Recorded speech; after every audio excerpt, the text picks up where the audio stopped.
Blood trickled down Dr. Elaine Chambers' temple as Chief Barrett's grip tightened on her wrist. "You people never learn," he sneered. Little did he know this distinguished federal prosecutor held the power to dismantle his entire department. His badge suddenly felt very, very small. Before we dive into this shocking story of racial injustice and abuse of power, drop a comment telling us where you're watching from, and hit that like and subscribe button if you want to see more real stories of people standing up against discrimination in America.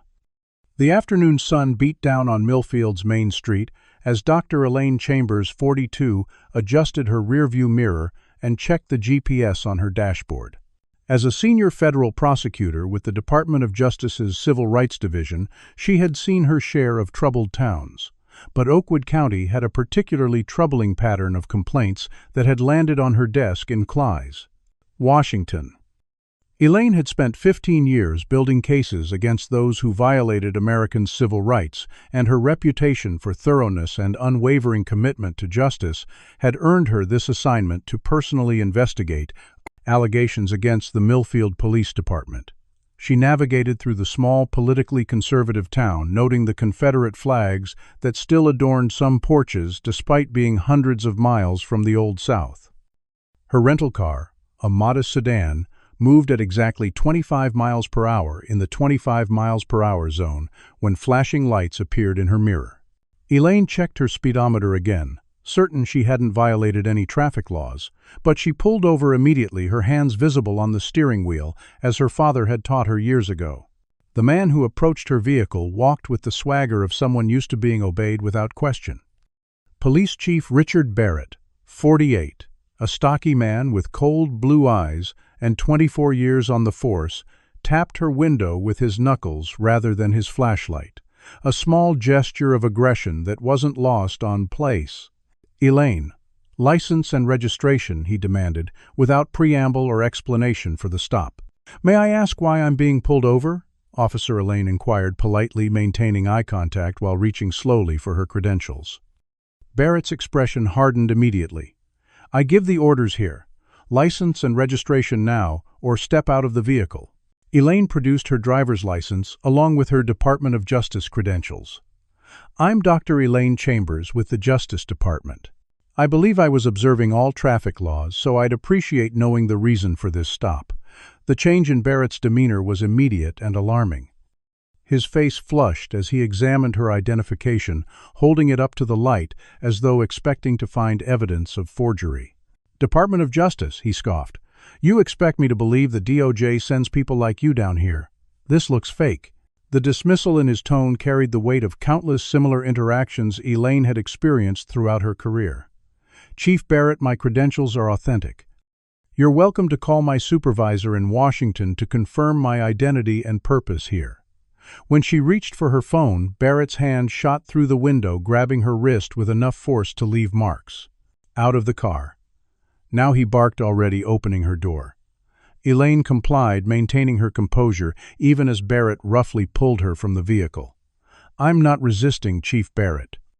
"There's no need for physical force," she stated, calmly aware that escalation would only worsen the situation. "Shut your mouth." Barrett hissed, spinning her around and slamming her against the side of her rental car, with enough force to knock the wind from her lungs. "You people think you can come down here with your fake badges and tell us how to run our town?" The racial undertone in "you people" hung in the air between them. Across the street, pedestrians had stopped to watch the confrontation, several pulling out phones to record what was happening. Elaine felt warm blood trickle down her temple where her head had hit the car window. "I have the right to make a phone call," she insisted, keeping her voice steady, despite the pain and humiliation. "You have the right to shut up before I add resisting arrest to the charges," Barrett countered, roughly handcuffing her. The metal dug into her wrists as he tightened them beyond what was necessary. Forged federal credentials is a serious offense. "What's your real game here?" Despite her explanation, Barrett mocked her claims, making a show of examining her DOJ credentials again before pocketing them. "Nice fake ID, very convincing. Almost as convincing as your little act." When he searched her purse and found her federal prosecutor's badge and official case files, a flicker of uncertainty crossed his face. But his pride wouldn't allow him to back down now, not with an audience watching. Instead, he roughly escorted Elaine to his patrol car, pushing her head down as he forced her into the back seat. Through the pain and disorientation, Elaine managed to press the emergency recording feature on her smartwatch, a precaution she had learned to take after years of witnessing how evidence could mysteriously disappear in cases like these. As Barrett slammed the door, Elaine caught the eyes of a young woman filming the entire incident from across the street. In that moment, she knew this confrontation was only the beginning. The ride to the Millfield police station took less than 10 minutes, but to Elaine, handcuffed and bleeding in the back of Chief Barrett's patrol car, it felt much longer.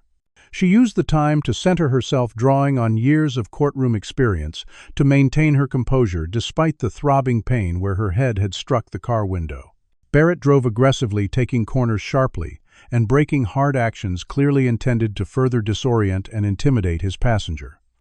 Elaine noted every detail, mentally constructing the case that was building with each passing minute. The Millfield police station was a squat brick building that had clearly seen better days, American and state flags hanging limply in the humid afternoon air.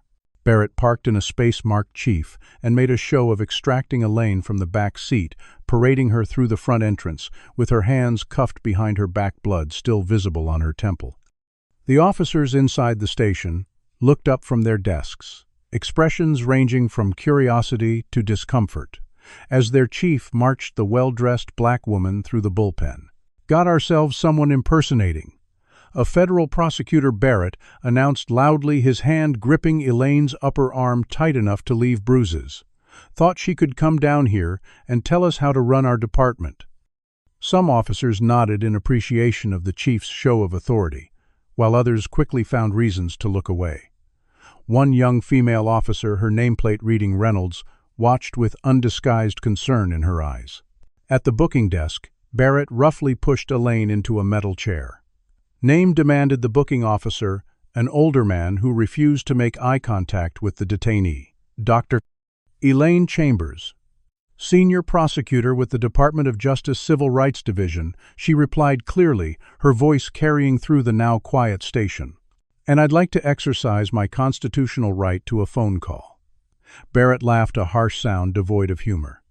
"You'll get a call when I say you get a call.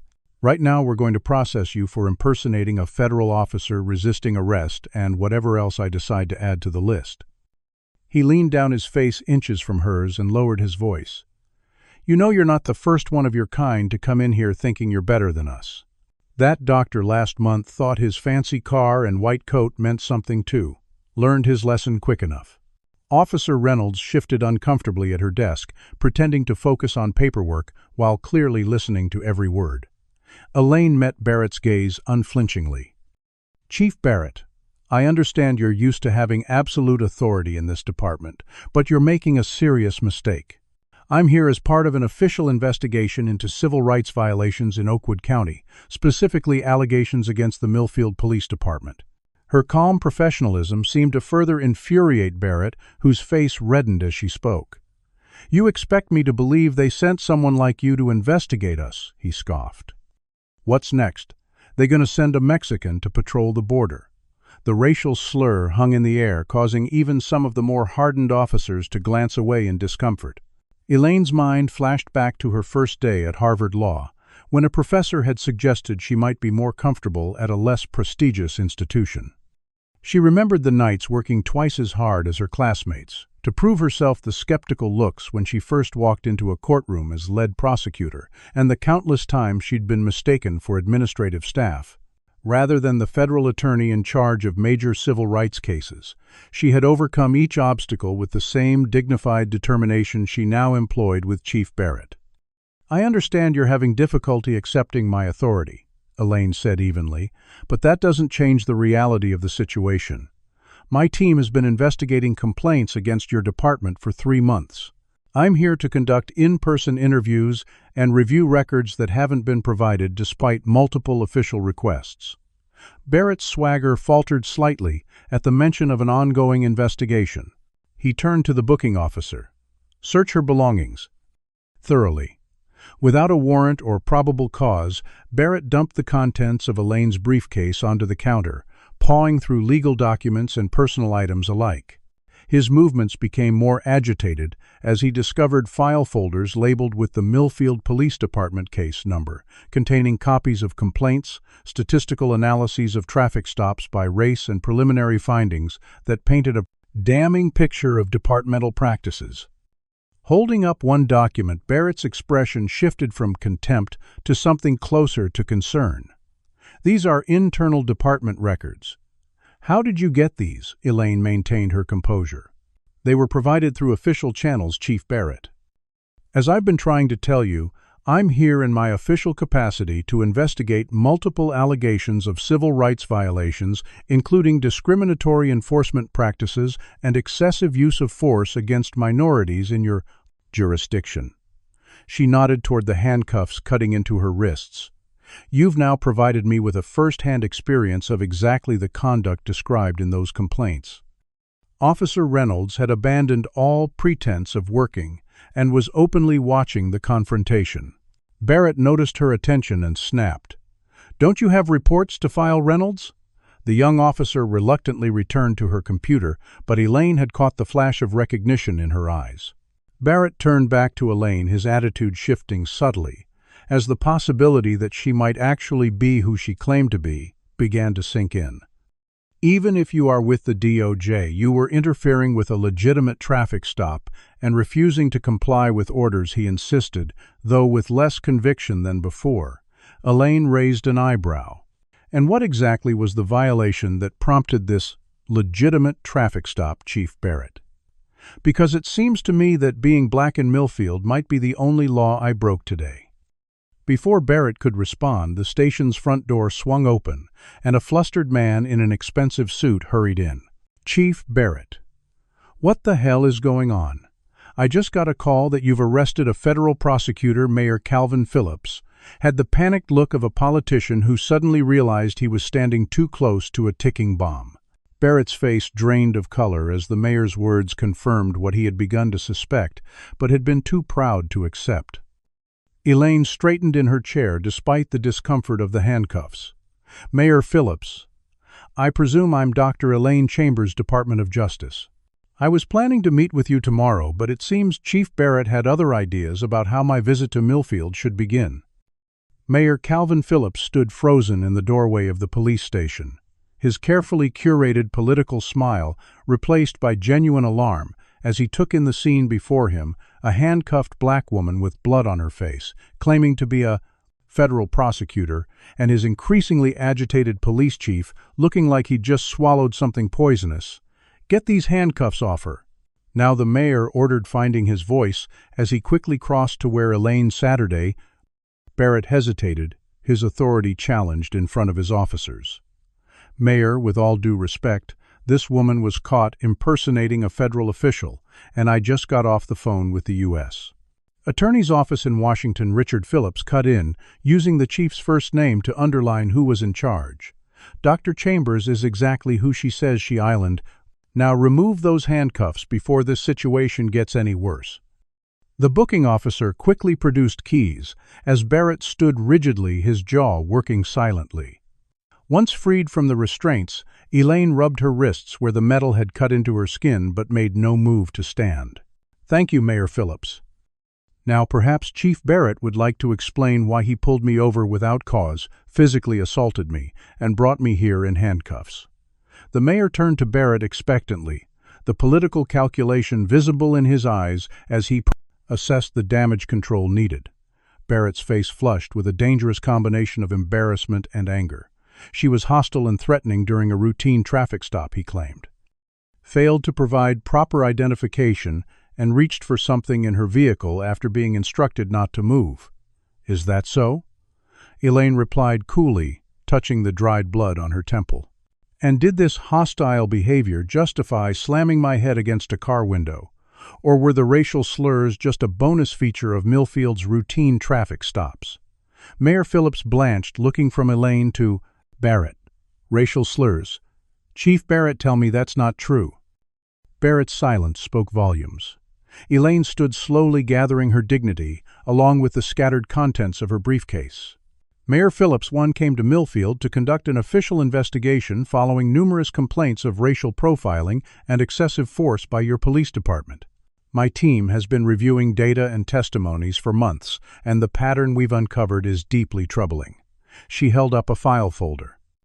Traffic stop data shows black drivers in Millfield are 7 times more likely to be pulled over than white drivers, and 12 times more likely to have their vehicles searched despite lower contraband hit rates. We've documented 27 cases of excessive force against minority residents in the past 18 months, including 3 incidents that resulted in hospitalization. The mayor's political mask slipped back into place. Dr. Chambers, I assure you that Millfield takes these allegations very seriously. If there have been isolated incidents of misconduct, we want to address them promptly. Perhaps we could discuss this in my office, where I'm sure we can come to some understanding that satisfies everyone's concerns. His placating tone suggested he was already thinking of ways to minimize the situation. What was the purpose of Chief Barrett's previous traffic stop before mine? Mayor Elaine asked, changing tactics. I don't. That's not something I would know. Phillips stumbled, caught off guard by the question. Let me tell you then, Elaine continued. Yesterday afternoon, Chief Barrett pulled over Dr. James Wilson, the new black surgeon at Millfield Memorial Hospital, for failing to signal a lane change, a stop that Officer Tanya Reynolds' bodycam footage shows lasted 27 minutes while his vehicle was 27, searched without consent. It was the 3rd time Dr. Wilson has been stopped in the 2 months since he moved to town. Officer Reynolds, still at her desk, looked up sharply at the mention of her name, then quickly averted her eyes when Barrett glared in her direction. The week before Elaine continued, it was Reverend Michael Thompson stopped for a broken tail light that mysteriously worked fine when tested later. And before that, Professor Aisha Johnson from Millfield Community College entrepreneur Marcus Davis, and 17 other black professionals who've moved to Oakwood County in the past year. She laid down photograph after photograph on the booking desk. These aren't isolated incidents, Mayor. They're evidence of a systematic pattern of harassment and intimidation against educated black professionals who dare to move into what Chief Barrett apparently considers his territory. Barrett could no longer contain himself. You're twisting normal police work into something it's not. Those were legitimate stops based on observed violations. Were they? Elaine asked mildly. Because our analysis shows a 97% drop in stops when officers are informed their body cams are being randomly audited. Quite remarkable how traffic violations seem to disappear when accountability enters the picture. Isn't it? Do you believe Chief Barrett's excuse that these were legitimate traffic stops? Comment number 1. If you think this was clearly racial profiling, or number 2, if you believe there could be a reasonable explanation. Don't forget to like this video if you want to see more stories of justice prevailing against discrimination. Now here's a question to consider as we continue. What happens when those sworn to uphold the law become the very ones breaking it? And what would you do if you were Officer Reynolds, caught between loyalty to your department and witnessing clear injustice? The mayor attempted to regain control of the situation, gesturing toward his office. Dr. Chambers, I understand your concerns, but I'm certain there are explanations for what might appear to be. He was interrupted by the station door opening again as a distinguished older black man in an impeccable suit entered, flanked by 2 serious-looking individuals in dark suits. Mayor Phillips, the man, acknowledged with a nod before turning to Elaine. Dr. Chambers, are you all right? When you missed your check-in, we became concerned.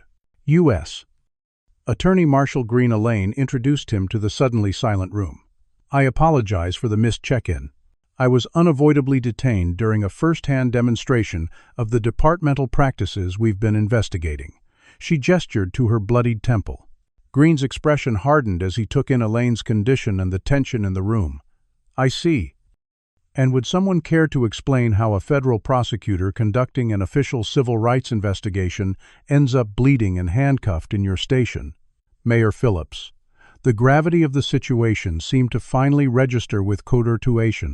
Everyone present, Officer Reynolds stood from her desk, a folder clutched in her hands. "Sir," she addressed Green, directly ignoring Barrett's warning glare. "I have some departmental records that might be relevant to your investigation." Barrett lunged toward her. "Reynolds, stand down. That's an order." Actually, Chief Barrett, Green interjected smoothly. "Any attempt to prevent Officer Reynolds from providing information to federal investigators would constitute obstruction of justice, a federal offense I'd be obligated to add to what appears to be a growing list of potential charges against you." The station had grown deathly quiet, every officer frozen in place as the power dynamics visibly shifted. Barrett's face contorted with barely controlled rage as he watched his authority crumble. Elaine accepted the folder from Reynolds, who avoided making eye contact with her colleagues. Inside were printed emails directing officers to target vehicles in certain neighborhoods and near the university where minority professionals were more likely to live and work.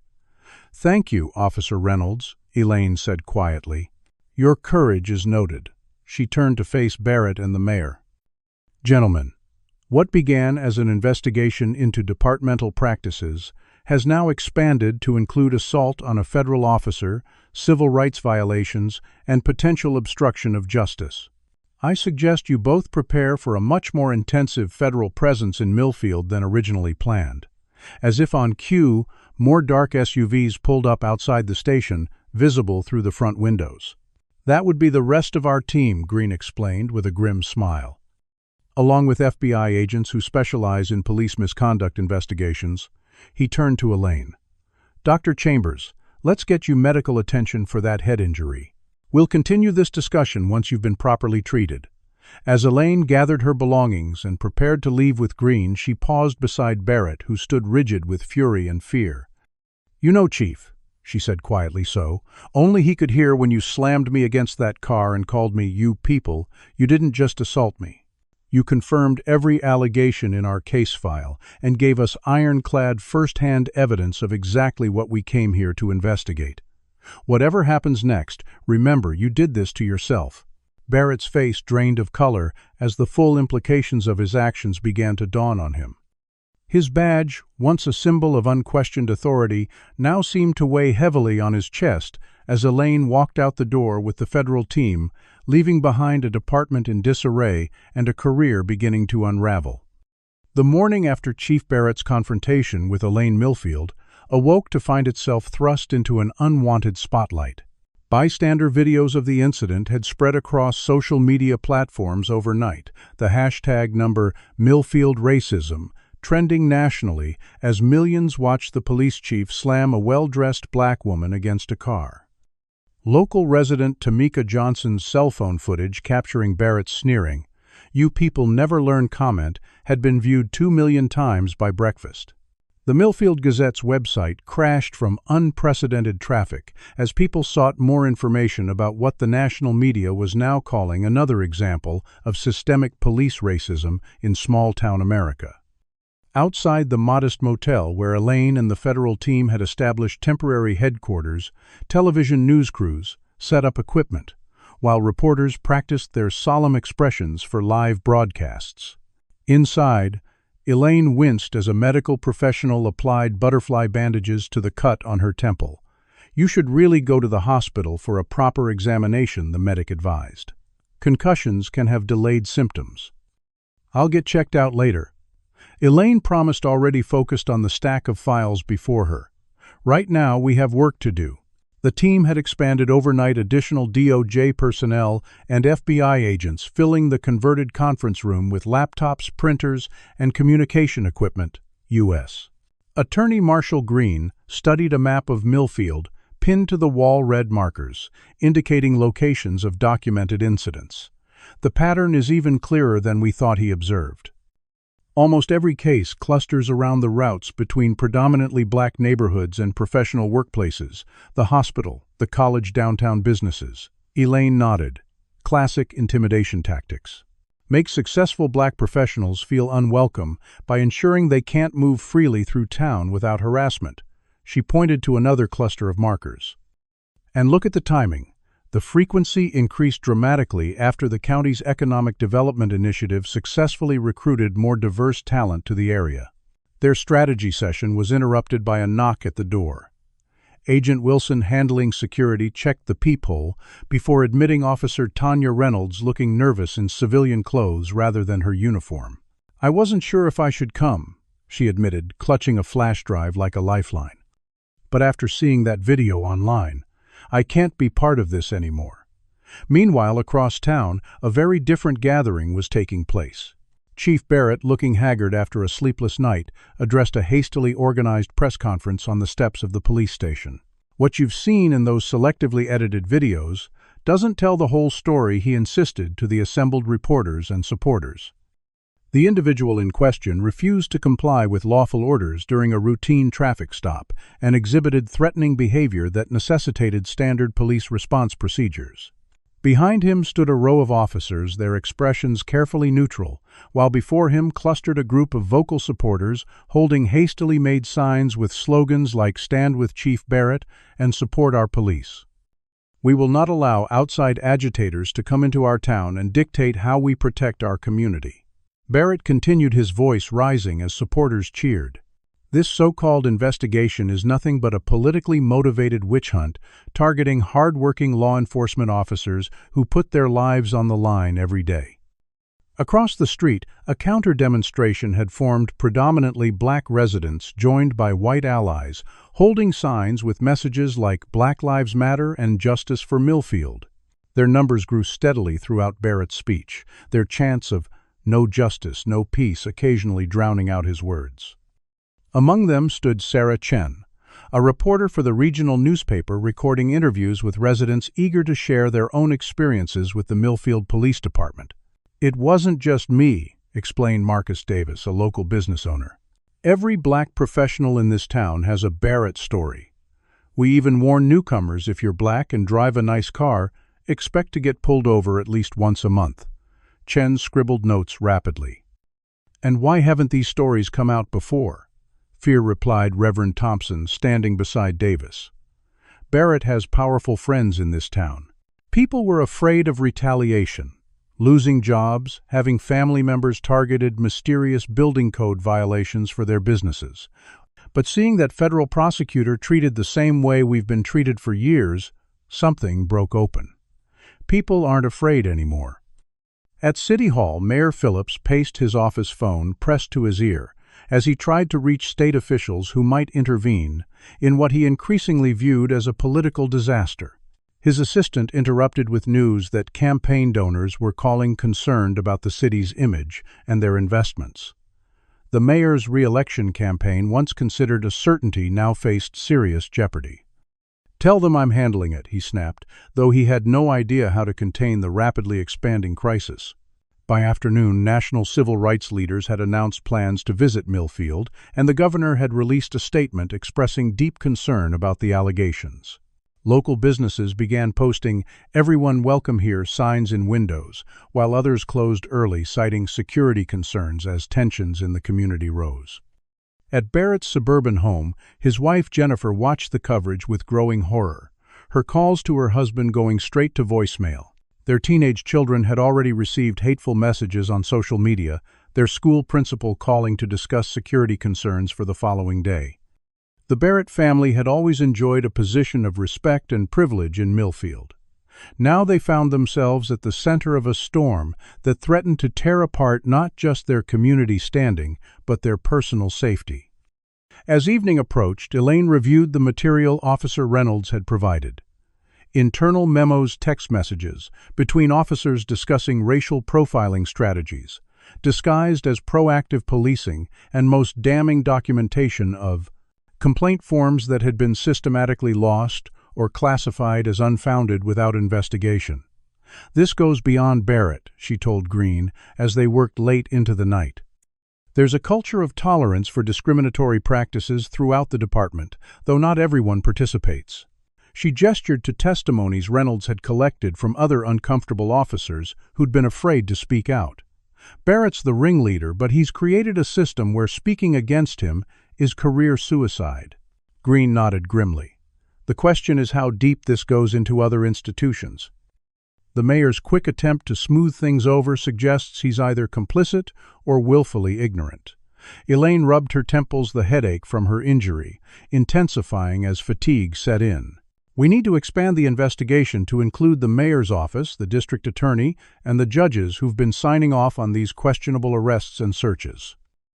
Outside their motel, the two demonstrations had migrated and now faced each other across the parking lot. Police officers from neighboring jurisdictions forming a buffer between the groups. As darkness fell, the chants grew louder, tensions rising with each passing hour. In her room later that night, Elaine finally allowed herself a moment of vulnerability, calling her sister in Washington. "It's worse than we thought, Vanessa," she admitted, voice low, as she described the day's revelations, and the response from Barrett and his supporters. "They're doubling down, painting me as an outside agitator rather than addressing the actual evidence." "Are you safe?" her sister asked, concern evident in her voice. Elaine glanced at the FBI agent stationed outside her door, a precaution insisted upon by Green after they'd received anonymous threats. "Safe enough," she replied, not mentioning the knot of fear that had settled in her stomach when she'd recognized the same hatred in Barrett's eyes that she'd seen in the men who'd burned crosses on her family's lawn when she was a child. Some things never changed, they just wore different uniforms. Across town, Officer Reynolds sat in her darkened apartment, ignoring the barrage of texts from fellow officers, alternating between pleading for her to recant and threatening consequences if she didn't. Her decision to hand over evidence had branded her a traitor in the department, but the weight lifted from her conscience provided a different kind of relief. She'd become an officer to protect people, not terrorize them, and for the first time in years she felt aligned with that original purpose. As Millfield settled into an uneasy night, the division lines had been clearly drawn. What had begun as one violent encounter between a racist police chief and a federal prosecutor had exposed the fault lines running through the entire community, lines that had always been there but which many had chosen not to see. The question now was whether Millfield could find a path toward healing, or if the coming days would only deepen the fractures that threatened to tear the town apart. 3 days after the incident, Elaine sat alone in her motel room, the curtains drawn against the persistent photographers outside, and allowed herself to feel the full impact of what had happened. The medical examination had confirmed a mild concussion, along with contusions on her wrists and upper arms, where Barrett had grabbed her. The physical pain was manageable with medication, but the emotional aftermath proved more complicated. Despite 15 years prosecuting civil rights violations, experiencing one firsthand had shaken her in ways she hadn't anticipated. Her hands trembled slightly as she reached for a glass of water, a reaction her body couldn't seem to control despite her mind's insistence that she was fine. The moment of vulnerability frustrated her. She was a professional who had faced down hardened criminals and corrupt officials in courtrooms across the country. Yet here she was, startled by a knock at her door. "Dr. Chambers, it's Marshall. May I come in?" U.S. Attorney Green entered with a concerned expression that softened when Elaine straightened her posture and composed her features into professional neutrality.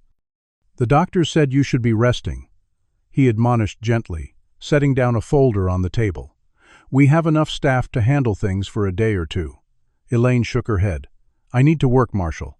It's how I process." She reached for the folder. "What's this background on Barrett?" Green replied, watching her carefully. "Thought you might want to review it before we proceed with formal charges." As Elaine read through the file, a picture emerged of Richard Barrett's 24-year rise through law enforcement ranks. Son of a former Millfield mayor, Barrett had started his career in a neighboring county where he'd accumulated multiple complaints of excessive force, all dismissed or settled quietly before he transferred to Millfield 15 years ago. His ascension to chief had coincided with his father's close friend becoming mayor, the same Calvin Phillips, who now scrambled to distance himself from the growing scandal. Political connections protected him, Elaine observed, noting the pattern. And look at these previous complaints in Millfield. All buried complainants, intimidated or discredited. She paused at a newspaper clipping showing Barrett receiving a community service award 5 years earlier. He built an image as a hometown hero while systematically targeting black professionals who moved into his town. Green nodded. Classic case of someone using a badge to legitimize prejudice that was already there. His father was a vocal opponent of integration back in the day. The personal history resonated with Elaine in uncomfortable ways. Growing up in South Carolina, she'd experienced similar small-town racism. Teachers who expressed surprise at her academic achievements, store clerks who followed her through aisles traffic stops that always seemed to happen to her father, but never to her white friends' parents. These accumulated indignities had driven her toward law school with a determination to address systemic injustice through legal channels. Now, decades later, and armed with federal authority, she found herself confronting the same prejudice she'd fought her entire life. Across town, Barrett faced his own reckoning at home. His wife Jennifer paced their kitchen, the local news muted on a tablet propped against the fruit bowl. "They're suspending you. With everything that's happening, that's the best outcome we could hope for." Richard Barrett slammed his fist on the counter. "Suspended pending investigation, which is bureaucratic speak for, we're building a case to fire you. 24 years on the force, Jen. 24 years serving this community, and they're throwing me to the wolves over one traffic stop." Jennifer stopped pacing. "One traffic stop, Richard. I've seen the video.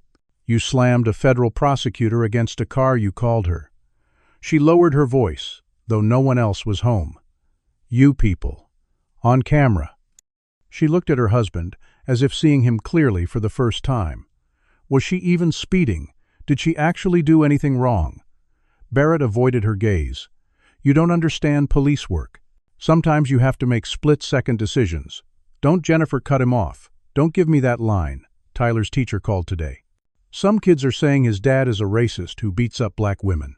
Our daughter's friends have stopped texting her back. The church pastor asked if we'd consider not attending services this Sunday to avoid distraction." Her voice broke. "What did you do, Richard? What have you been doing that's led to this?"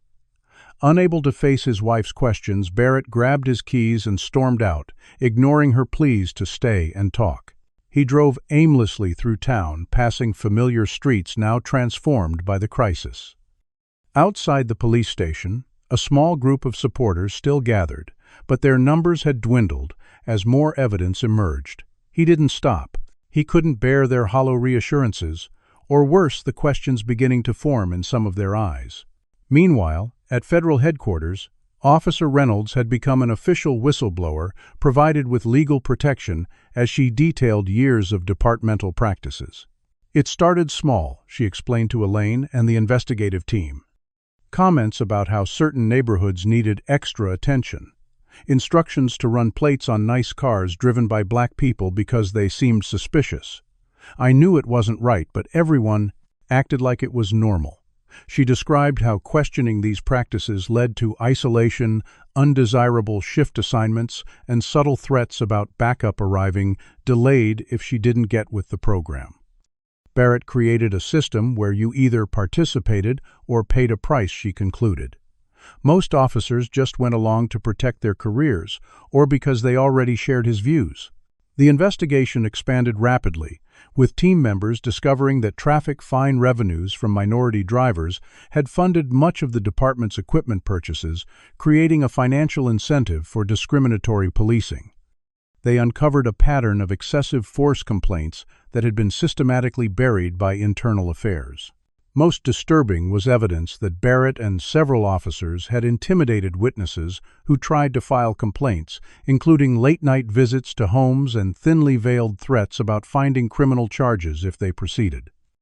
As these findings were compiled, Elaine received an unexpected call from Washington, the Attorney General himself expressing support for the investigation and confirming additional resources. What had begun as a routine civil rights inquiry had escalated to a high-profile case that could set precedents for similar investigations nationwide. The increased attention brought both support and backlash. Death threats arrived at the federal team's headquarters, requiring additional security measures. Barrett's most vocal supporters organized a rally supporting law enforcement that drew attendees from neighboring counties, some arriving with firearms visible in holsters. Counter-protesters gathered across the street, their numbers significantly larger, representing a Millfield that rejected Barrett's vision of policing.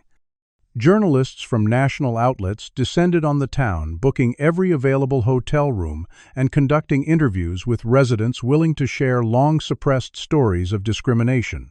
For the black community of Millfield, particularly the professionals who had been Barrett's primary targets, the moment represented a long-awaited reckoning. They organized community meetings to document experiences and support one another through the heightened tensions. Dr. James Wilson, the surgeon Barrett had repeatedly harassed, emerged as an eloquent spokesperson, his prestigious position, lending credibility to claims that officials could no longer dismiss. Late that evening, as Elaine reviewed evidence for potential federal charges, her phone buzzed with a security alert from the motel's front desk. Barrett had been spotted in the parking lot attempting to access the building before being turned away by federal agents. The incident shook her more than she wanted to admit, the violation of her safe space triggering memories of the original assault. Green insisted on moving the entire team to a secured location outside town, limits a precaution that underscored the case's volatility. "He's unraveling," Green observed as they relocated files and equipment. "Men like Barrett can't handle losing control. That makes him unpredictable and dangerous." The next morning brought news that the city council had called an emergency session to discuss Barrett's status. Mayor Phillips, reading political winds with the acumen of a career politician, had abruptly shifted from defending the police department to expressing grave concerns about disturbing allegations. With his own re-election prospects dimming, the mayor now positioned himself as a reformer shocked by revelations of misconduct under his watch. The personal and political continued to intertwine as Millfield grappled with its moment of forced reckoning. For Elaine, who had spent her career building cases from behind the scenes, becoming the central figure in this unfolding drama, challenged her in unprecedented ways. Her face appeared on national news broadcasts, her credentials and background scrutinized by supporters and critics alike. She received messages from black law students inspired by her stand against injustice, alongside hateful emails questioning her objectivity and motives. As she prepared for bed that night, Elaine caught her reflection in the bathroom mirror. The bandage on her temple, a visible reminder of violence endured, but also of strength discovered. Barrett had intended to humiliate and intimidate her, to put her in her place as he had done to so many others. Instead, he had inadvertently created the perfect witness to expose a system that had protected him for decades. Sometimes, she reflected, justice arrived in unexpected ways, through doors forced open by the very people who tried hardest to keep them closed. 1 week after the confrontation that had thrust Millfield into the national spotlight, the Department of Justice made it official. A formal pattern or practice investigation would examine the entire Millfield Police Department for civil rights violations. The announcement came from Washington, the Attorney General himself appearing on national television to outline the scope of an inquiry that would now extend beyond Chief Barrett to encompass departmental policies, training protocols, supervisory practices. "No American should fear law enforcement based on the color of their skin," he stated gravely. The allegations in Millfield, if proven true, represent a fundamental betrayal of public trust that cannot go unaddressed. For residents who had suffered under Barrett's regime of targeted harassment, the federal intervention represented validation of complaints long ignored by local authorities. For Barrett's supporters, it confirmed their fears of government overreach and anti-police sentiment. The dividing lines in Millfield grew sharper, with lawn signs declaring allegiance to one side or the other, sprouting across town. At an emergency meeting that stretched past midnight, the Millfield City Council voted 7-2 to place Chief Barrett on administrative leave pending investigation results. Mayor Phillips, reading a carefully worded statement that balanced support for law enforcement with concern about disturbing allegations, announced the appointment of Captain James Miller as interim chief. Barrett, seated in the back of the crowded chamber, listened with a clenched jaw, as his career was effectively suspended by officials who had previously rubber-stamped his every request. When the vote was announced, he stormed out, ignoring reporters' questions and pushing past the crowd gathered outside City Hall. The next morning, Barrett arrived at the station despite his suspension, demanding access to his office and department files. Captain Miller, uncomfortable but resolute in his temporary authority, stood in the lobby with two officers. "I'm sorry, Chief, but the counsel was clear.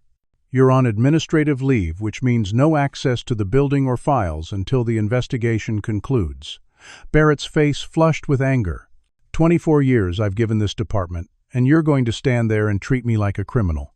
Those are my personal effects in that office. "We'll have your personal items boxed and delivered to your home," Miller replied evenly. "Everything else stays secure for the investigation." The confrontation might have escalated further if not for the arrival of federal agents with a warrant to seize department records and electronic devices. Barrett watched impotent with rage as boxes of files and computers were carried out to waiting vehicles, years of carefully maintained control dismantled in a single morning. Inside the station, the atmosphere shifted palpably in Barrett's absence. Officers who had remained silent out of fear now cautiously approached federal investigators with information. Records previously claimed to be missing mysteriously reappeared. The blue wall of silence maintained through intimidation and shared culpability began to crumble as individual officers calculated personal risk against departmental loyalty. The most dramatic defection came from Sergeant Frank Cooper, Barrett's right-hand man for 12 years, who negotiated immunity in exchange for testimony about departmental practices. Barrett kept 2 sets of records, Cooper revealed during a recorded interview. Official reports that went into the system and a separate file of what he called problem individuals, mostly successful black professionals who'd moved to town during the economic development push. Cooper described how these individuals were subjected to heightened surveillance, pretextual traffic stops, and occasional home visits for minor noise complaints or anonymous tips that invariably proved unfounded. The goal was to make them uncomfortable enough to leave, Cooper admitted. Barrett believed they were changing the character of Millfield. "Do you think officers like Sergeant Cooper deserve immunity for finally coming forward, or should they face consequences for participating in discrimination for years?" Comment number 1. If you believe cooperation should earn them leniency. Or number 2, if you think they should be held fully accountable regardless of their cooperation now. And if you're finding this story of justice unfolding eye-opening, please hit that like button and subscribe to our channel for more true stories of systemic injustice being exposed. What happens when a system designed to protect the powerful finally faces real accountability? How far will Chief Barrett go to save himself? As the investigation progressed, it uncovered evidence more damning than initially suspected. Financial audits revealed a pattern of civil asset forfeiture, disproportionately targeting minority drivers, with proceeds funding equipment and overtime rather than entering proper municipal accounts.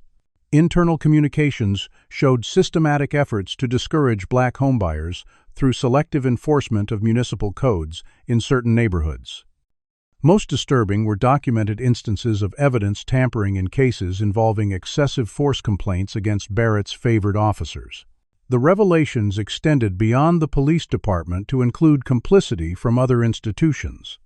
The district attorney had declined to prosecute cases of officer misconduct despite compelling evidence. The local judge routinely approved questionable search warrants with minimal scrutiny. The mayor's office had redirected complaints about police behavior to an oversight board composed entirely of Barrett's personal friends and supporters. "It's not just one bad chief," Elaine explained during a team briefing. "It's an interlocking system of institutions that protected and enabled discriminatory practices." She pointed to a diagram showing connections between local officials, influential business owners, and long-established families, a network of power that had insulated Barrett from consequences for years. The investigation's expanding scope sent tremors through Millfield's power structure. City council members with connections to Barrett hastily distanced themselves, claiming ignorance of departmental practices. Business leaders who had previously supported the police chief now issued statements embracing diversity and inclusion. The mayor, facing a serious election challenge from a reform candidate, announced a comprehensive review of all city policies related to policing and civil rights. As federal pressure intensified, so did Barrett's increasingly desperate attempts to undermine the investigation. Anonymous leaks to friendly media outlets suggested Elaine had a personal vendetta against small-town police departments. Social media accounts spread manufactured rumors about her professional history and personal life. When these tactics gained little traction, Barrett attempted a more direct approach, contacting officers still loyal to him and encouraging them to delete text messages and emails that might prove incriminating. The attempt backfired spectacularly when one officer concerned about potential obstruction of justice charges recorded the conversation and provided it to federal investigators. The recording became the basis for the first criminal charge against Barrett: obstruction of a federal investigation, an offense carrying potential prison time. The formal charging document, filed in federal court and instantly becoming public record, sent shockwaves through the community. Chief Richard Barrett, once the unquestioned authority figure in Millfield, now faced the prospect of becoming a convicted felon. The criminal charge changed the dynamic of the broader civil investigation. Officers who had remained reluctant to cooperate now saw the personal risk of continued loyalty to Barrett. The trickle of information became a flood as department members sought to distance themselves from potentially criminal conduct. Even Barrett's political allies recognized the toxicity of association, their support evaporating overnight. For the black community of Millfield, particularly those who had been targeted by Barrett's discriminatory practices, the moment was bittersweet. The validation of their experiences came with the painful recognition of how many institutions had failed to protect their rights. Dr. James Wilson expressed this sentiment at a community meeting. "We're supposed to feel grateful that finally, after years of harassment and humiliation, someone believes us. But where was this concern when we filed complaints, when we spoke at city council meetings, when we asked for basic dignity and equal treatment under the law?" The question hung in the air, challenging not just Millfield but communities across the country to examine the systems that allowed such abuses to persist unchecked. The investigation reached a critical juncture when federal agents executing another search warrant discovered a hidden file on Barrett's home computer containing personal information about Elaine, her hotel location, daily movements, and background details that went far beyond public knowledge. The file indicated Barrett had been conducting unauthorized surveillance of the federal prosecutor leading the case against him, crossing a line from professional misconduct into potentially criminal stalking. When confronted with this evidence during a formal interview, Barrett's former partner, Lieutenant Michael Sanderson, made a decision that would ultimately break the case wide open. After 12 years of loyalty to Barrett, Sanderson provided testimony about a history of targeted harassment against minorities that extended back to Barrett's earliest days on the force. It wasn't just the traffic stops everyone's talking about, Sanderson revealed. There were house calls in the middle of the night for noise complaints that neighbors never made, parking tickets that only seemed to happen in certain driveways. Barrett had a systematic approach to making certain people feel unwelcome in Millfield, and he trained younger officers to follow his example. The testimony implicated not just Barrett, but an entire generation of officers indoctrinated into discriminatory practices disguised as proactive policing. It raised profound questions about how to reform a department where problematic conduct had been normalized over decades. These questions would soon move from theoretical to practical as the federal investigation entered its final phase, preparing findings that would reshape not just the Millfield Police Department, but potentially set precedents for addressing systemic discrimination in law enforcement nationwide. For Elaine, the case had evolved from a routine investigation into something far more significant, a test case for whether federal intervention could effectively address deeply entrenched patterns of institutional racism. As she prepared the team's preliminary findings for review in Washington, she recognized that Millfield's reckoning might ultimately serve as a template for similar communities across America, where badges and power had too often become shields for prejudice rather than protections for justice. 2 weeks into the federal investigation, with Chief Barrett facing criminal charges and his department under microscopic scrutiny, the situation in Millfield reached a dangerous inflection point. Barrett released on bail, but increasingly isolated as former allies abandoned him. retreated to his home, where a small but vocal group of supporters maintained a constant presence, holding signs with slogans like "Barrett Strong" and "Stand Against Federal Overreach." Inside the house, Barrett paced restlessly between rooms, ignoring his wife's pleas to cooperate with authorities and focus on salvaging what remained of their family's reputation and finances. His 24-year career was effectively over, his pension in jeopardy and criminal conviction looming as a real possibility. For a man whose identity had been entirely constructed around the authority of his badge, the loss proved unbearable. "They think they've won," he muttered, scrolling through news coverage on his tablet. "That federal witch and her diversity crusade. They don't understand how things work in the real world." Jennifer Barrett watched her husband with growing alarm, recognizing in his narrowed eyes and clenched jaw the dangerous pride that had precipitated their current crisis. "Richard, please, think about the kids. Think about our future." "Your lawyer said cooperation could mean cooperation." Barrett spat the word like poison. "You mean surrender. Admit I was wrong for doing my job. For protecting this town from turning into just another failed experiment in social engineering." He gestured expansively toward the window. "Everything I've done was to preserve what makes Millfield special. And now they want me to apologize for it." Jennifer's expression hardened. "Special, Richard, you slammed a federal prosecutor against a car. On video, you called her racist names. What about that was special or worth preserving?" Her husband didn't answer, turning away to stare out the window at the supporters in his yard, a group that had noticeably dwindled since the criminal charges were announced. Inside the Millfield Police Department, the atmosphere had transformed. Interim Chief Miller, with federal oversight, initiated mandatory retraining on constitutional policing and implicit bias. Officers who had once formed Barrett's loyal inner circle now found themselves reassigned to desk duties, pending review of their conduct. The most significant change was the promotion of Officer Tanya Reynolds to lieutenant, placing her in charge of restructuring the department's community engagement strategies, a move that generated both resentment and cautious optimism among the ranks. "I'm not here to be anyone's enemy," Reynolds told the assembled officers during a tense briefing. "I'm here because we all took an oath to protect and serve everyone in this community, regardless of race or status. Somewhere along the way, some of us forgot that." The division within the department mirrored fractures throughout Millfield. While many residents expressed relief at Barrett's removal and support for the federal investigation, others viewed the intervention as an attack on local authority and traditional values. This resistance crystallized around a group calling themselves Millfield First, organizing counter-protests wherever federal investigators appeared and flooding city council meetings with demands to stand up to Washington.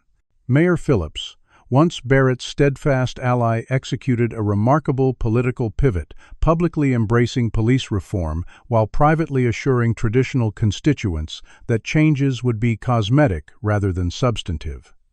His delicate balancing act collapsed when Sarah Chen, the persistent local journalist whose investigation had paralleled the federal inquiry, published recordings of the mayor promising different constituents contradictory outcomes. The resulting scandal triggered a recall petition that gathered signatures at a record pace, throwing municipal leadership into further chaos. Against this backdrop of community division and institutional upheaval, Barrett executed his desperate countermove. Using contacts still loyal to him within the department, he obtained information about the federal team's investigation strategy and witness list. Most critically, he learned the location of the secure hotel, where Elaine and her team had relocated after security concerns at their previous accommodation. Shortly after midnight, a hotel security guard observed a man matching Barrett's description, attempting to access the restricted floor housing the federal investigators. When confronted, the figure fled, dropping a small electronic device later identified as an advanced listening bug capable of recording conversations through walls. The incident elevated security concerns to a new level. U.S. Attorney Green immediately arranged for additional federal agents to protect the team, while local FBI officials questioned Barrett about his whereabouts during the intrusion. Though he provided an alibi, claiming to have been home watching television, Electronic records from his cell phone placed him in the vicinity of the hotel at the time in question. He's becoming more desperate, Green warned during an emergency team meeting. Men like Barrett don't accept defeat gracefully. They escalate until forced to stop. Elaine nodded, the gravity of the situation evident in her expression. What had begun as a civil rights investigation had evolved into something potentially more dangerous, a personal vendetta against those Barrett blamed for his downfall.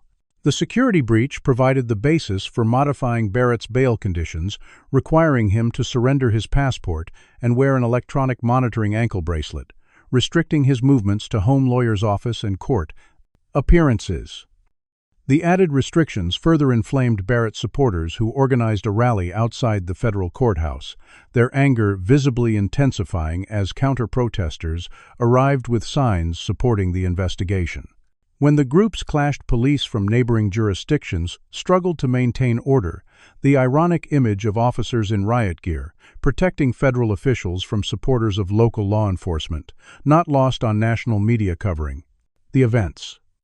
Within the Barrett household, the situation deteriorated rapidly. Jennifer, after discovering evidence that her husband had violated bail conditions and lied about his whereabouts during the hotel incident, reached a breaking point.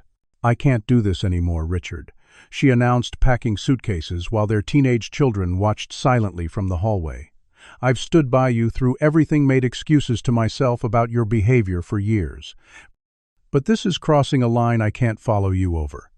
Barrett watched his family prepare to leave, his expression alternating between rage and desperation. "You're abandoning me now. When everyone else has turned against me," Jennifer paused, suitcase in hand. "No, Richard. You abandoned us the moment you decided your pride and prejudice were more important than your family, your oath, or basic human decency." After his family's departure to stay with relatives in another state, Barrett's isolation deepened. His lawyer, concerned about mounting evidence and his client's increasingly erratic behavior, pressed for a plea agreement that might avoid the most serious consequences. Barrett rejected the advice outright, insisting he would be vindicated when real Americans on a jury heard his side of the story. For Officer Reynolds, now Lieutenant Reynolds, the hostility from Barrett loyalists created professional challenges and personal safety concerns. Anonymous threats appeared in her departmental mailbox. Her home address was posted on social media by Barrett supporters. Despite the intimidation, Reynolds continued implementing reforms supported by officers who recognized the department's survival required meaningful change. Her most significant act was establishing an anonymous reporting system for officers to identify misconduct without fear of retaliation, a direct repudiation of the culture Barrett had cultivated over decades. The system quickly generated information about past abuses that had gone unreported under Barrett's reign, each revelation strengthening the federal case while further eroding whatever reputation the former chief still maintained. As preliminary hearings approached for Barrett's criminal charges, federal investigators uncovered the most disturbing evidence yet: documentation linking discriminatory policing practices to financial incentives.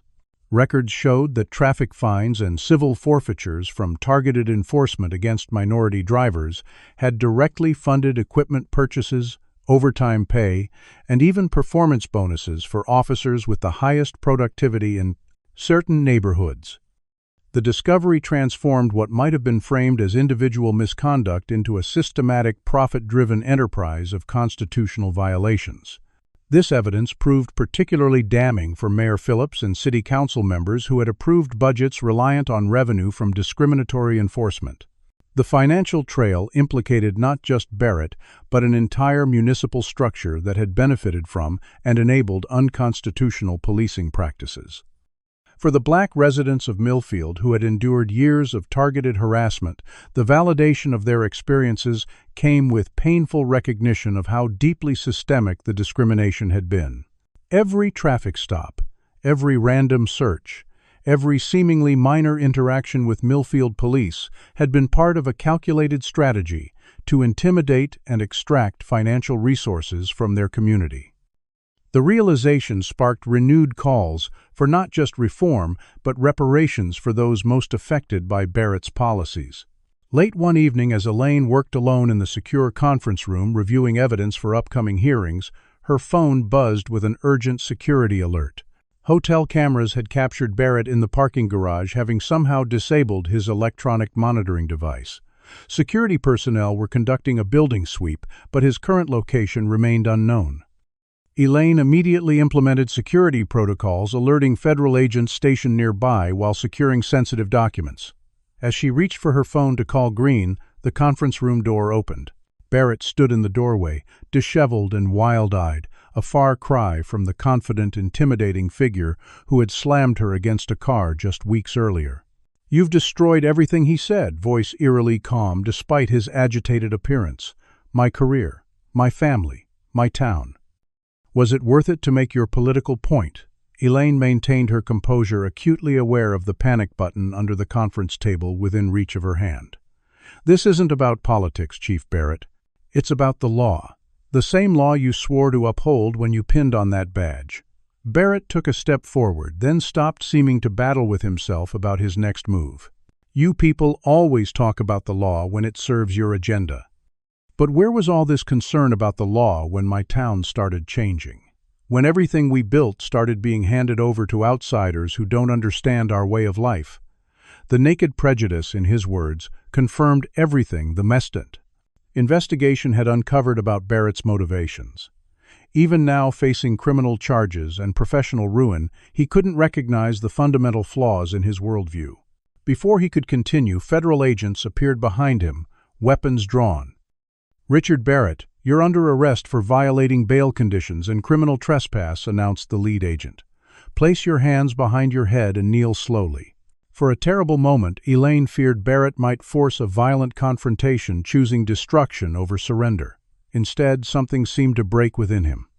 The former chief's shoulders slumped. As he complied with the orders, the fight visibly draining from his body as agents secured his hands with the same type of handcuffs he had placed on countless others throughout his career. As they led Barrett away, Elaine caught a final glimpse of the man whose abuse of power had set these events in motion. In that moment, she saw not a fearsome opponent, but a hollow figure whose identity had been so completely tied to authority that its loss left nothing but an empty shell fueled by bitterness and fear. The encounter marked a turning point in both the investigation and Millfield's painful journey toward accountability. With Barrett now held without bail, facing additional charges for bail violation and attempted witness intimidation, the community could begin addressing the systemic issues his case had exposed. The question remaining was whether Millfield could transform this crisis into genuine healing, or if the divisions Barrett had exploited and deepened would continue to define the town long after his fall from power. On a crisp autumn morning, 3 months after Chief Barrett's initial confrontation with Elaine, the Millfield Federal Courthouse stood as the epicenter of a community at a crossroads. Inside the imposing stone building, a grand jury had convened to hear evidence against Barrett and several officers implicated in the widening investigation. Outside, the media encampment that had become a fixture of downtown had swelled with additional crews anticipating indictments in what national outlets now called the most significant police accountability case since George Floyd. Elaine, poised and focused despite the pressure of the moment, presented evidence methodically to the 23 citizens comprising the grand jury. The case against Barrett had evolved from the initial assault charge to encompass a pattern of civil rights violations spanning years, financial misconduct, evidence tampering, witness, intimidation, and obstruction of justice. Exhibits included departmental emails directing targeted enforcement against minority residents, statistical analyses demonstrating extreme racial disparities in traffic stops and searches, financial records showing how resulting fines funded department operations, and testimony from dozens of victims whose lives and careers had been damaged by systematic harassment.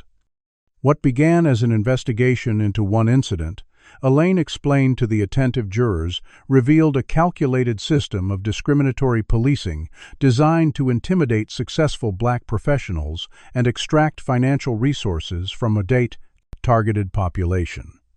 While the proceedings remained confidential, the gravity of the moment was not lost on Millfield residents who had watched their town transformed by the investigation.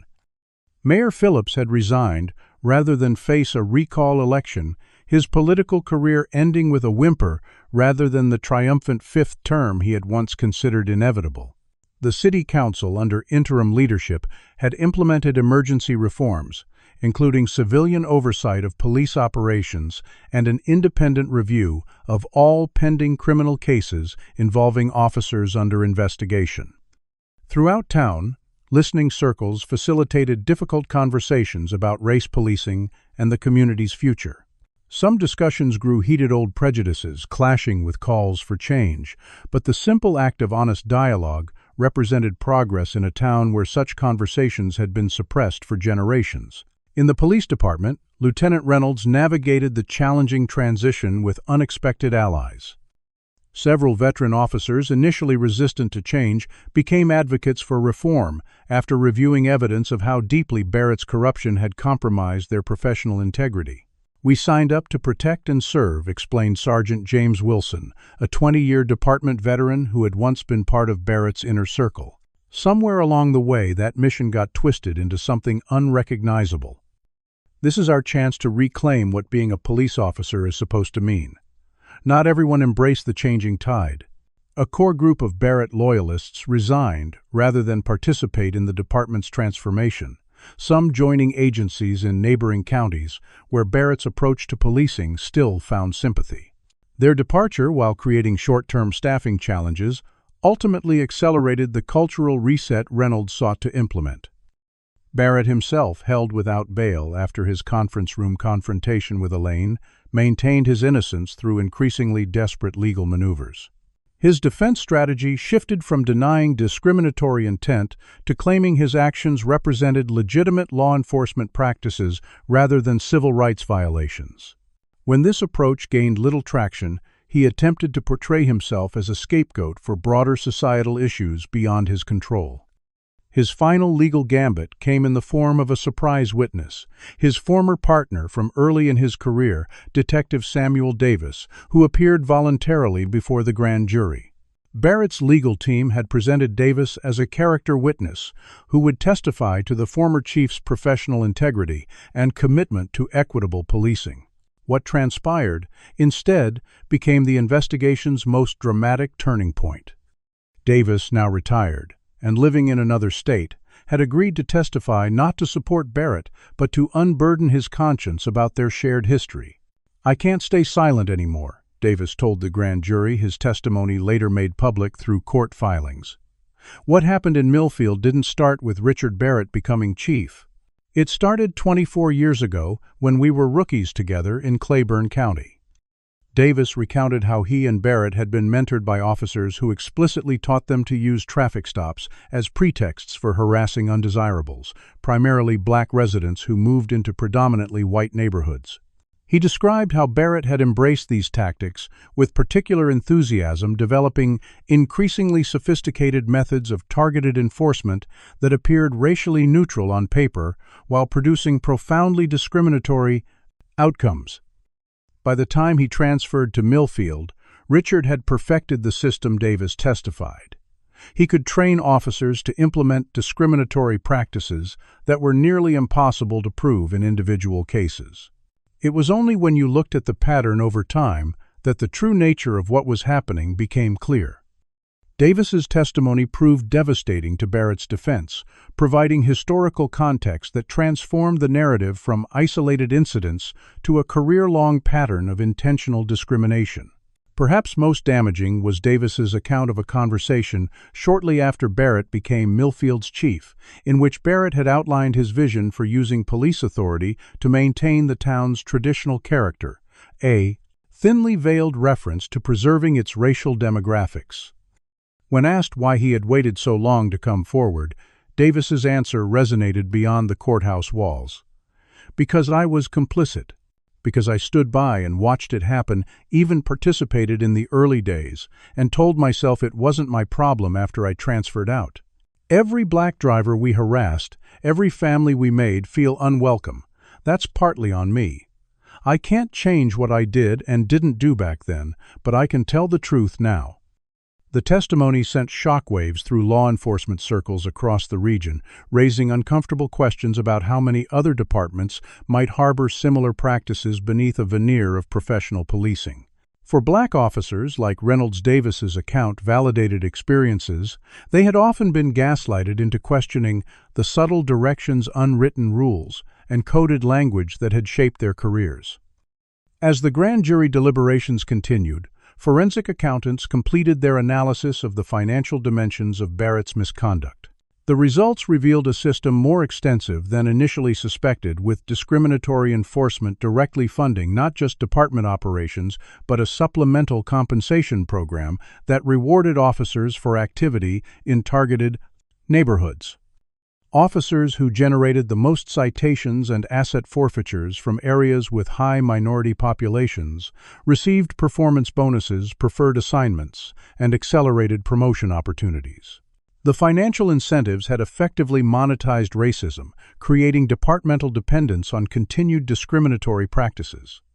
When the evidence was presented to city officials, the implications extended far beyond individual officers to implicate the entire municipal funding structure that had knowingly benefited from unconstitutional policing. The revelations prompted state attorney general involvement and calls for a comprehensive audit of similar practices in departments statewide. As the investigation's findings reverberated through Millfield and beyond, Barrett made one final desperate attempt to regain control of the narrative. Through a lawyer, he offered to provide damaging information about other officials in exchange for leniency, essentially threatening to expose the very system of protection that had enabled his conduct for decades. The gambit backfired spectacularly when federal prosecutors accepted the offer, using Barrett's information to expand their investigation to include judges who had rubber-stamped questionable warrants, prosecutors who had declined to pursue misconduct cases, and city officials who had buried civilian complaints. Rather than providing Barrett leverage, his knowledge of systemic corruption became another asset for the prosecution, reducing any remaining sympathy from former allies now implicated in his revelations. After 2 weeks of testimony and deliberation, the grand jury returned indictments against Barrett on 32 federal charges, including deprivation of civil rights under color of law conspiracy against rights, false statements, witness tampering, and obstruction of justice. Indictments followed for 7 current and former officers, directly implicated in the most serious violations. Additionally, the grand jury issued a detailed report recommending further investigation of 14 officials across multiple institutions for their roles in enabling or concealing departmental misconduct. The indictments represented more than legal charges against individuals. They constituted a sweeping indictment of a system that had failed its most vulnerable citizens while protecting those who abused power. For Elaine, the grand jury's decision validated the expanded scope of an investigation that had begun with her own assault but grew to address the structural conditions that had made such abuse possible. As she held a press conference announcing the indictments, her personal connection to the case remained evident in the intensity of her commitment to seeing justice served. "Today's indictments represent an important step toward accountability," she told the assembled press, "but they are just the beginning of a longer process of healing and reform. True justice requires not just holding individuals responsible for their actions, but transforming the systems that allowed those actions to continue unchecked for decades." The press conference concluded with an unexpected announcement. In response to the investigation's findings, the Department of Justice was establishing a specialized task force to identify and address similar patterns of discriminatory policing nationwide, with Millfield serving as a case study in both how such systems operate and how they can be dismantled. What had begun with one violent encounter outside a courthouse had evolved into a potential watershed moment for police accountability across the country. As evening fell on, Millfield residents gathered for a community forum to discuss the indictments and their implications for the town's future. The meeting, held in the high school gymnasium to accommodate unprecedented attendance, brought together citizens from across racial and political divides. The conversation was difficult, at times painful, as neighbors confronted long-suppressed truths about their community. Yet, amid the tension ran a current of cautious hope, a collective recognition that acknowledging past failures created the possibility for a different future. Lieutenant Reynolds, now the leading candidate for permanent chief following her success as interim leader, addressed the gathering with characteristic directness. "Millfield has a choice to make," she told the hushed audience. "We can treat these indictments as the end of a painful chapter and try to move on without truly changing, or we can see them as the beginning of becoming the community we've always claimed to be, one where justice and protection truly apply equally to every citizen, regardless of race or status." As citizens lined up at microphones to share their experiences and visions for reform, Elaine watched from the back of the room, witnessing a community beginning the difficult work of transformation. The legal victories, while significant, represented only the framework within which genuine healing might occur. The harder challenge lay in changing hearts and minds, shaped by generations of unchallenged assumptions about race authority and belonging.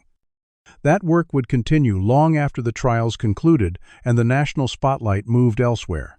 For tonight, however, the simple act of honest dialogue represented its own form of progress, a community finding its voice after years of enforced silence. 1 year after the traffic stop that exposed decades of systemic discrimination in Millfield, the federal courthouse hosted a very different scene from the tense confrontations that had marked the investigation's early days. Chief Richard Barrett, once the unquestioned authority figure in town, stood ashen-faced as Judge Eleanor Williams delivered his sentence following a 3-week trial that had ended with guilty verdicts on 28 of 32 counts. "Mr. Barrett," the judge began, her voice carrying through the packed courtroom, "your actions represent a profound betrayal of the oath you swore to uphold. For 24 years, you used the power entrusted to you not to protect and serve all citizens equally, but to intimidate and control those you deemed unworthy of equal protection under the law." Barrett stared straight ahead as Judge Williams continued. The evidence presented in this trial demonstrated not isolated incidents of poor judgment, but a deliberate, sustained campaign to deny constitutional rights to black residents of Millfield, particularly those whose professional success challenged your preconceptions about who belongs in positions of influence and respect. The judge detailed the specific crimes for which Barrett had been convicted: civil rights violations, obstruction of justice, witness intimidation, financial misconduct, before announcing the sentence 15 years in federal prison, forfeiture of pension benefits, and a lifetime ban from law enforcement employment. "This sentence reflects not just the gravity of your criminal actions," she concluded, "but the incalculable harm inflicted on countless citizens who deserved equal protection, but instead received targeted harassment from those sworn to protect them." As federal marshals led Barrett away, his expression remained stoic, the final performance of a man who still couldn't, or wouldn't, acknowledge the fundamental wrongness of actions he had justified to himself for decades. Among the spectators, Elaine observed the proceedings with complex emotions. The professional satisfaction of successful prosecution mingled with recognition of how many lives had been damaged before Barrett's system of discrimination was finally dismantled. Justice had arrived, but its delayed delivery underscored how tenuous civil rights protections remained when those charged with enforcement became the violators. Outside the courthouse, Millfield itself showed signs of transformation more profound than any single verdict could capture. Under the leadership of newly appointed Chief Tanya Reynolds, the first black woman to hold the position, the police department had undergone comprehensive restructuring. Working with federal advisors and community representatives, Reynolds had implemented reforms that went beyond superficial policy changes to address the department's fundamental culture and practices. Every officer received extensive retraining on constitutional policing, implicit bias, and de-escalation techniques. Hiring practices were revised to emphasize diversity and community connection rather than traditional law enforcement backgrounds. Most significantly, Reynolds established a civilian oversight board with actual authority to review complaints and recommend disciplinary action, a direct repudiation of the rubber stamp committee that had previously shielded officers from accountability. "We're building something new," Reynolds explained during an interview in her office, where the department's mission statement had been rewritten to emphasize equal protection and respect for the dignity of all community members as core principles, not just different policies or better training, though those are essential. "We're creating a different understanding of what policing means in Millfield. Service rather than control, protection rather than intimidation." The changes extended beyond the police department to address the broader systems that had enabled Barrett's misconduct. The municipal court system underwent independent review, resulting in the reassignment of judges who had consistently approved questionable warrants and search requests. The district attorney's office established a special unit focused exclusively on investigating potential police misconduct, staffed by prosecutors with civil rights backgrounds. City council meetings, once sparsely attended formalities, now regularly drew standing room-only crowds as residents exercised newfound vigilance over local governance. For Millfield's black community, particularly the professionals who had been Barrett's primary targets, the transformation brought complex healing. Dr. James Wilson, the surgeon whose repeated harassment had featured prominently in the federal case, described the mixed emotions many felt. "There's validation in seeing Barrett and his enablers held accountable," he acknowledged during a community forum. "But there's also anger that it took federal intervention to achieve what local systems should have provided all along, and sadness for all those who suffered before justice finally arrived." To address this legacy of harm, Millfield established a community reconciliation commission modeled on restorative justice principles. The commission created space for victims of discriminatory policing to share their experiences and formally document the impact on their lives, families, and careers. More controversially, it recommended a municipal reparations program to provide financial compensation for those who could demonstrate economic harm resulting from Barrett's targeting, lost job opportunities, decreased property values, legal expenses, and other quantifiable damages. The proposal sparked heated debate, but ultimately passed the City Council in modified form, funded partly by assets seized from Barrett and officers convicted in the federal case. The formal accountability process unfolded in parallel with less visible but equally important community healing efforts. Interfaith leaders organized dialogue sessions where residents could discuss the racial dynamics that had long simmered beneath Millfield's surface. The community college developed educational programs on local history, including previously minimized episodes of racial conflict and resistance. Youth organizations created projects bringing together students from different backgrounds to envision a more inclusive future for their hometown. 6 months after Barrett's sentencing, these various strands of community transformation converged in the dedication of a public memorial to those harmed by discriminatory policing.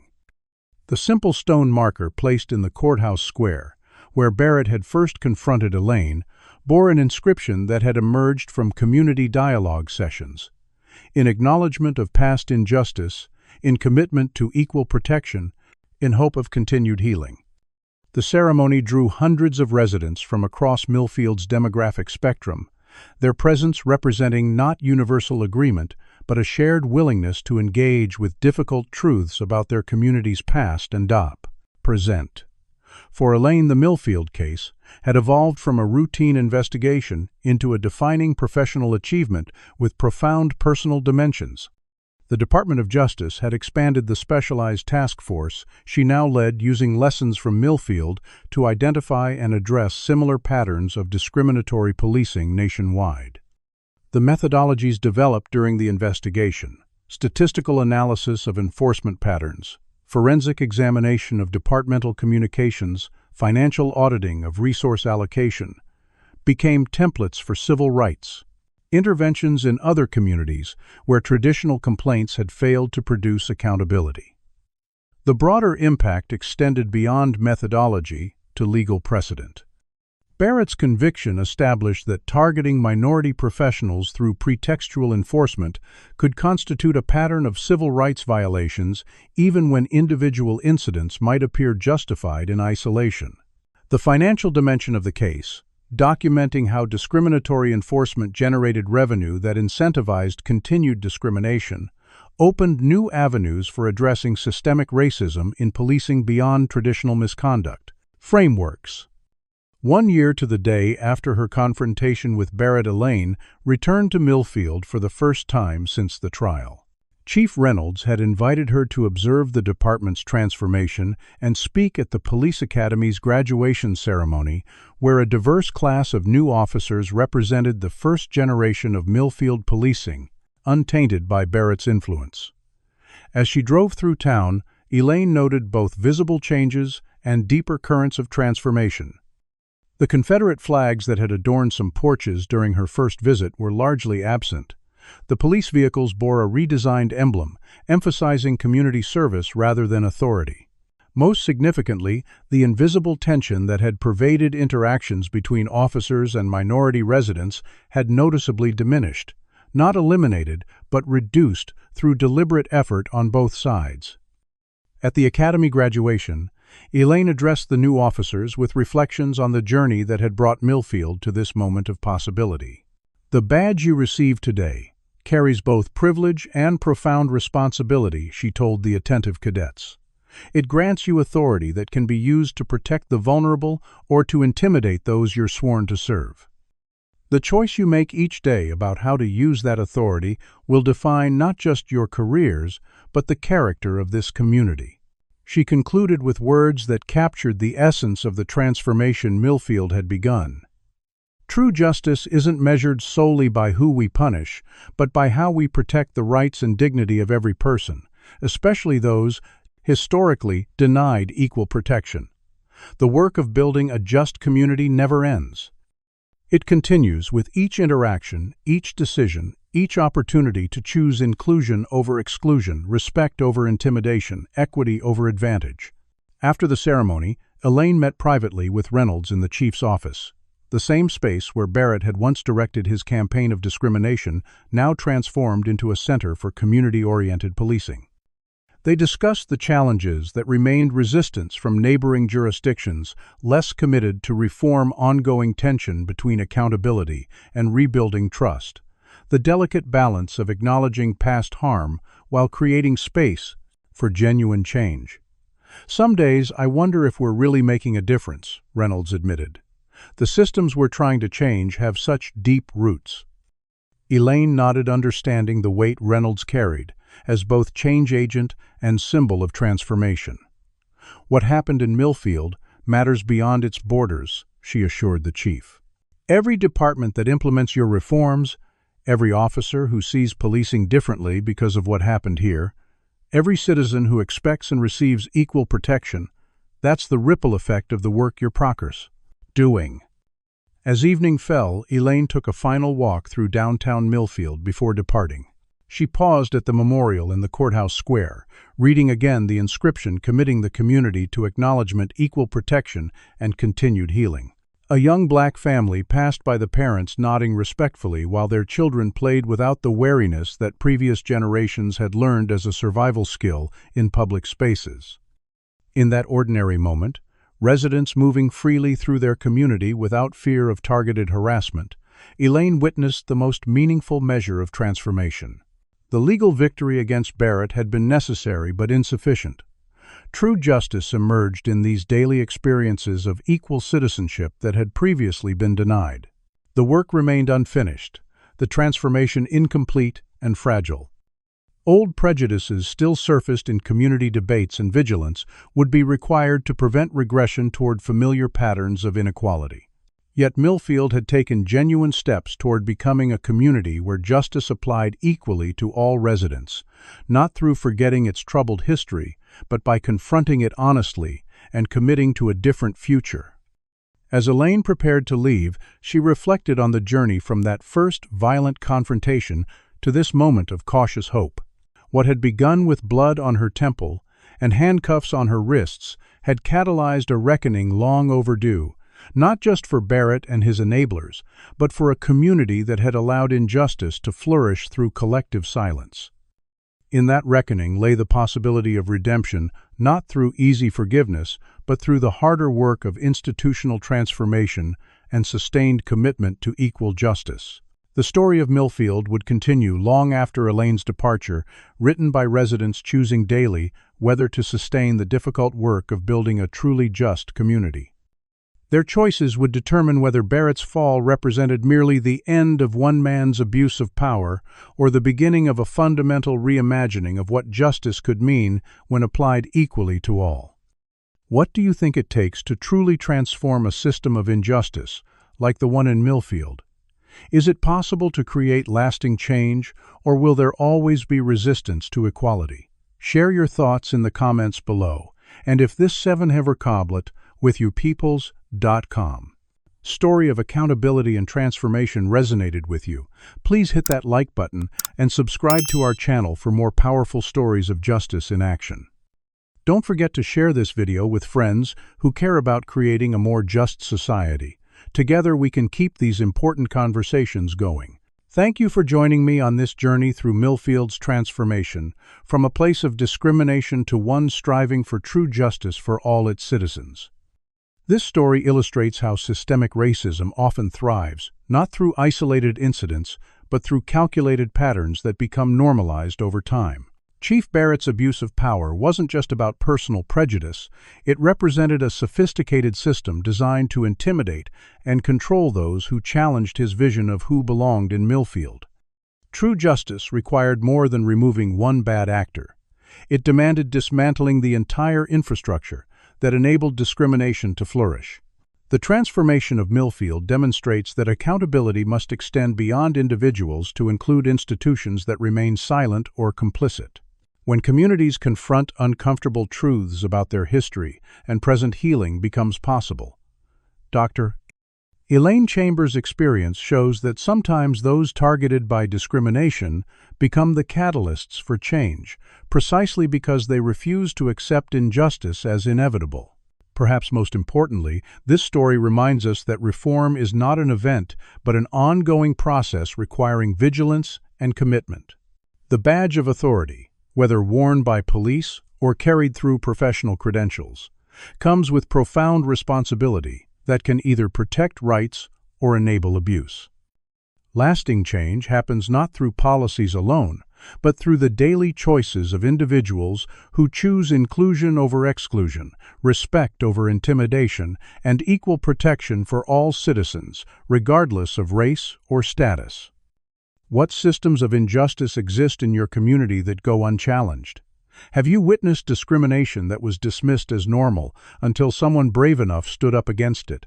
We'd love to hear your thoughts in the comments below. If Dr. Chambers' fight for justice and Millfield's transformation inspired you, please hit that like button to help more people discover this important story. Subscribe to our channel for more powerful narratives about overcoming discrimination and building more equitable communities. Don't forget to share this video with friends, family, or colleagues who believe in the importance of accountability and equal protection under the law.